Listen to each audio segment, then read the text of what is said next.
അടുത്ത നിയോഗമുള്ള പിന്മാറിപ്പോയ എമ്മവസിലേക്ക് പോയ 2 ശിഷ്യന്മാരെ പുറകെ തട്ടിയുരുമി നടന്ന് തിരിച്ചു കൊണ്ടുവന്നു. അടുത്ത നിയോഗമുള്ള സംശയത്തിന്റെ ഗ്രാൻഡ് ഫാദറായ തോമസിന്റെ അടുക്കൽ ചെന്ന് അവനെ തിരിച്ചു കൊണ്ടുവന്നു.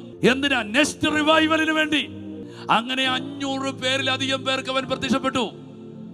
നേരിട്ട് വിളിച്ചു, നീ ഉണ്ട് അടുത്ത കടത്തി കേട്ടോ.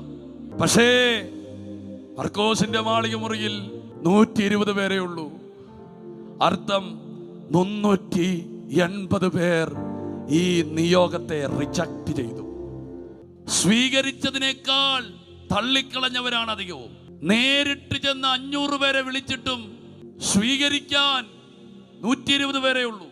ഈ 120-ൽ ഒരാൾ മറിയായിരുന്നു. അവൾ പറഞ്ഞില്ല, എൻ്റെ നിയോഗം തീർന്നു, അതുകൊണ്ട് ഇനി എനിക്കതിൻ്റെ അകത്ത് ആ ഭാഗമില്ല, ഞാൻ ഇടയ്ക്ക് വന്നിങ്ങനെ ആശീർവദിച്ചോളാം എന്ന് പറഞ്ഞില്ല. അവൾ പറഞ്ഞു, ഇന്ന് ദൈവം എന്തെങ്കിലും ചെയ്യുന്നുണ്ടെങ്കിൽ എനിക്കത് വേണം. നിന്റെ ദൈവ പദ്ധതിക്ക് ഞാൻ ഭാഗവക്കാകണമെന്ന് എത്ര പേർ ആഗ്രഹിക്കുന്നുണ്ട്? നിന്റെ പേരും നിന്റെ പെരുമയും നിന്റെ ദൈവം നിന്നെ കൊണ്ട് ചെയ്യിച്ച വലിയ കാര്യമൊന്നും നീ പറയാതെ ഇന്ന് നീ മറിയെ പോലെ കയറി വന്നാലുണ്ടല്ലോ, നിന്റെ ലൈഫിൽ അടുത്തൊരു വലിയ എൻട്രി ദൈവം തരികയാ.